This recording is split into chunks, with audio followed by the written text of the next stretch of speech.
अस्सलामुअलैकुम, बोल न्यूज़ में खुशामदीद। मैं सना कहवान और मैं हूं महविश निसार। हेडलाइंस आपने मुलाहिजा की, बुलेटिन में बात होगी। मुश्तरका इजलास आज। इलेक्शन कमीशन को फंड मिलेगा। स्याह साल का व्हाइट पेपर। बार पर अंदर से वार। अमन की जंग। हारिस रऊफ कैसे जख्मी। और कत्ल के मंसूबे क्या। बुलेटिन का आगाज इस अहम खबर के साथ। अदालती इख्तियारात से मुतालिक बिल पास कराने के लिए पार्लियामेंट का मुश्तरका इजलास आज होगा। इजलास शाम 4 बजे शुरू हो जाएगा। कौमी असम्बली ने चंद दिन पहले supreme court practice and procedure bills 2023 bill की मंजूरी के लिए तौसीक के लिए सदर पाकिस्तान को भेजा था।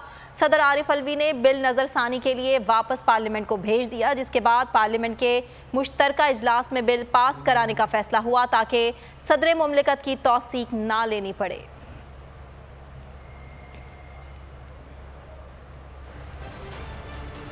आगे देखिए, रजीम चेंज से कितना नुकसान। और मशकूक मौत। इलेक्शन कमीशन को फंड फराहमी के लिए सुप्रीम कोर्ट की दी गई मोहलत का आज आखिरी रोज है। वफाकी काबीना के इजलास में इलेक्शन कमीशन को फंड फराहमी का फैसला नहीं हो सका। वज़ीर आज़म शहबाज शरीफ के ज़ेर सदारत इजलास आज फिर होगा, जिसमें वफाकी काबीना इलेक्शन कमीशन को फंड फराहमी के मामले पर गौर करेगी। इतवार के काबीना इजलास में शहबाज हुकूमत ने फंड देने का मामला पार्लियामेंट में ले जाने का फैसला कर लिया।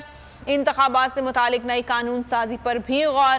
वफाकी काबीना ने मुल्क भर में एक ही दिन इंतखाबात कराने पर जोर दिया। इलेक्शन से फरार की हुकूमती कोशिशें जारी। सुप्रीम कोर्ट की दी गई मोहलत का आज आखिरी रोज। इलेक्शन कमीशन को फंड्स फराहमी का फैसला नहीं हो सका। सुप्रीम कोर्ट के हुक्म के बावजूद पंजाब में इंतखाबात के लिए इलेक्शन कमीशन को फंड्स जारी नहीं हो सके। आईन की खिलाफ वर्जी के लिए काबीना ने मामला पार्लियामेंट ले जाकर लटकाने का फैसला कर लिया। इतवार को वफाकी काबीना के इजलास में आईन और सुप्रीम कोर्ट के अहकाम से भागने के रास्तों पर गौर किया गया। इजलास में इलेक्शन कमीशन को फंड्स फराहमी का फैसला नहीं हो सका। काबीना ने इंतखाबात से मुताल्लिक नई कानून साजी और अदालती इस्लाहात बिल पार्लियामेंट के मुश्तरका इजलास से मंजूर करवाने पर भी गौर किया। अदालती अहकामात के मुताबिक आज इलेक्शन कमीशन को फंड्स फराहम करने का आखिरी रोज है। वफाकी काबीना का इजलास आज भी होगा। ECC इजलास भी आज होगा, जिसके एजेंडे में इलेक्शन कमीशन के लिए फंड शामिल नहीं। इजलास में इंतखाबात से मुताल्लिक नई कानून साजी, सुप्रीम कोर्ट के जजेस से मुताल्लिक आइंदा लाहे अमल पर गौर और मजमूई सियासी सूरत हाल का जायजा लिया जाएगा। इलेक्शन फंड्स के लिए सप्लीमेंट्री फाइनेंस बिल की मंजूरी का भी इम्कान है। इलेक्शन कमीशन को पंजाब में इंतखाबात के लिए 21 अरब रुपए की जरूरत है। आज इलेक्शन कमीशन ने सुप्रीम कोर्ट में रिपोर्ट जमा करानी है।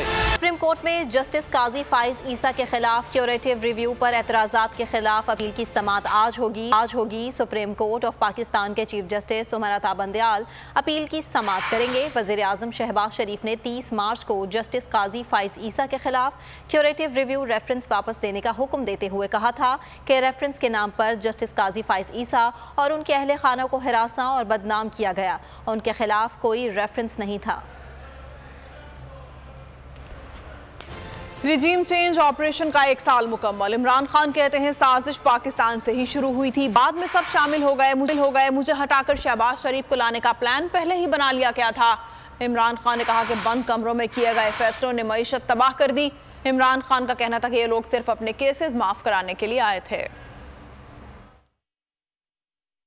सारी कोशिश ये थी, पहले से प्लान बना हुआ था कि मुझे रिप्लेस करना था शहबाज शरीफ से। ये पहले से साजिश थी और इसके अंदर फिर बाकी सारे मिलते गए। ये सारे PDM के लोग ये सब शामिल थे। बाद में एक बंद कमरे में थोड़े से लोगों ने मिलकर फैसला करके आज इधर पाकिस्तान को पहुंचा दिया। हमने रूस से जब मैं वहां गया, मैंने सदर पुतिन से जब मुलाकात हुई, हमने उनको बताया कि हमारे मुल्क में ये आपकी टेंशन की वजह से तभी तेल की कीमतें ऊपर चली गई थी और हमारी अंडरस्टैंडिंग ये थी कि हमने जिस तरह हिंदुस्तान सस्ता तेल रूस से ले रहा था, पाकिस्तान ने भी लेना था। आए थे सिर्फ एक मकसद के लिए, अपने करप्शन केसेस खत्म करने के लिए। FIA का इदारा खत्म किया, अपने आप आप को बचाने के लिए 16 अरब केसेस के और अपना आदमी और विक्टिमाइजेशन के लिए नैब FIA गई। जो खाने पीने की चीजें हैं वो एक साल में 50% बढ़ी है। उस दौर के अंदर हमारी महंगाई थी, जो इन्फ्लेशन थी वो 12% थी, इनके दौर में वो पहुंच गई तकरीबन 35%। हुकूमत ने नैब कवानीन में तरामीम से अरबों रुपए माफ कराए हैं, इंसानी हुकूक की खिलाफ वर्जियां की हैं, मईशत का बेड़ा गर्क कर दिया है।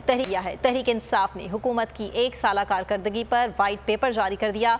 8 हिस्सों पर मुश्तमिल वाइट पेपर में कहा गया है कि इसहाक डार पाकिस्तान के लिए आलमी सतह पर शर्मिंदगी का बायस बने। PDM हुकूमत ने दौरान दहशतगर्दी में इजाफा किया है।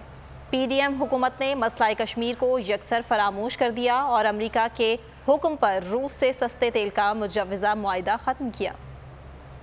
PDM हुकूमत की 1 साला बदतरीन कारकर्दगी। PTI ने हुकूमत की 1 साला कारकर्दगी पर वाइट पेपर जारी कर दिया। मुआशी ज़बूहाली, इंसानी हुकूक की खिलाफ वर्जियाँ वाइट पेपर में शामिल। तहरीक इंसाफ के वाइट पेपर में PDM हुकूमत की बदतरीन कारकर्दगी की तफसीलात शामिल हैं। इंसानी हुकूक की खिलाफ वर्जियों की तफसील, कारकुनों की गिरफ्तारियाँ, मुकदमात, जमान पार्क ऑपरेशन की तफसीलात वाइट पेपर का हिस्सा हैं। वाइट पेपर में कहा गया है कि हुकूमत ने 90 रोज में इलेक्शन के आईनी हुक्म से इन्हिराफ किया। अदलिया के इख्तियारात महदूद करने के लिए पार्लियामान में गैर आईनी बिल की मंजूरी दी गई। नैब कवानीन में तब्दीलियां करके अरबों रुपए माफ करवाए गए।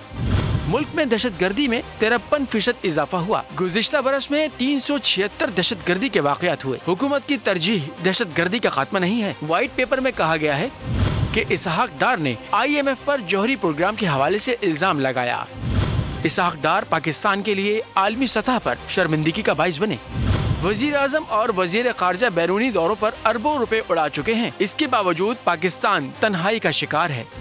बैरूनी दौरों पर भीख मांगने जाने वाले वजीर आजम को खाली हाथ लौटना पड़ता है। व्हाइट पेपर में कहा गया है कि मसला कश्मीर को यकसर फरामोश और अमेरिका के हुक्म पर रूस से सस्ते तेल का मुजव्वज़ा मुआहिदा खत्म कर दिया गया है। हुकूमत ने पेट्रोल की कीमतों का सारा बोझ अवाम पर मुंतकिल कर दिया है। 1 साल के दौरान बोल न्यूज हुकूमत की इंतकामी कार्रवाइयों का निशाना बना रहा। तहरीक इंसाफ के वाइट पेपर में हुकूमत के काले करतूत बेनकाब बोल की नशरियात बंद की गई। को चेयरमैन शुएब शेख की गिरफ्तारी, सीनियर एंकर्स समी इब्राहिम, इमरान रियाज, जमील फारूकी, ब्यूरो चीफ इस्लामाबाद सिद्दीक चांद पर जाली मुकदमात और गिरफ्तारियों का जिक्र व्हाइट पेपर में शामिल है।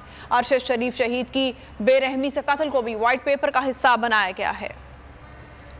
बोल न्यूज हकीकी सहाफत का अलमदार, हुकूमती इंतकामी कार्रवाइयों का प्रचार। तहरीक इंसाफ का 1 साल हुकूमती कारकर्दगी पर व्हाइट पेपर। बोल न्यूज के खिलाफ इंतकामी कार्रवाइयों को किया गया उजागर। व्हाइट पेपर में मीडिया की जबान बंदी के उन्वान में कहा गया है कि तहरीक इंसाफ का मौक़िफ़ नशर करने पर बोल न्यूज की बंदिश के अलावा को चेयरमैन शुएब शेख को गिरफ्तार किया गया।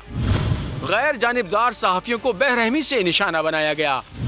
बोल न्यूज के समी इब्राहिम, अरशद शरीफ, इमरान रियाज, जमील फारूकी, शाहिद असलम और सिद्दीक जान जैसे नामवर सहाफियों पर जाली मुकदमात कायम किए गए। अरशद शरीफ को कीनिया जिला वतनी पर मजबूर किया गया। वहीं इन्हें निहायत बेरहमी से कत्ल कर दिया गया। तो नजर आ रहा है सामने लिखा हुआ है जुल्म मिटने के लिए 2 चीजों से मिटेगा भाई। एक, अदल की कुर्सी पे जो लोग बैठते हैं ना, वो अदल के हिसाब से फैसले करने लगे। दूसरा, कौम निकल खड़ी उस जुल्म के खिलाफ, तो जुल्म खत्म हो जाएगा। या इन दोनों में से कोई एक चीज हो जाए या दोनों हो जाए। अगर 420 का मुकदमा था, उस वक्त अदलिया में जो लोग बैठे हुए केस देख रहे थे, वो पूछते ना यार चीट हुआ कौन है। जब उनको दिखता कोई चीट नहीं हुआ, केस खत्म कर देते। तो जालिम जुल्म कर ही नहीं पाता। 9 जजेस ने नोट बिफोर किया मेरे केस को यार, 1.5 साल चला।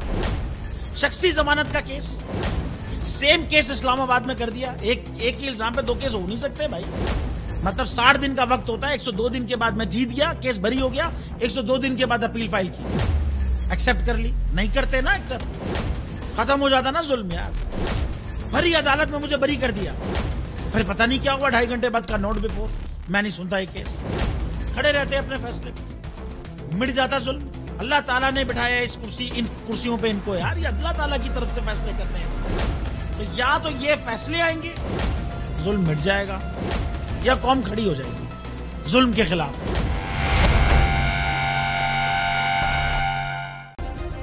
सब्सक्राइब करें और बेल दबाएं ताकि कोई खबर रह न जाए।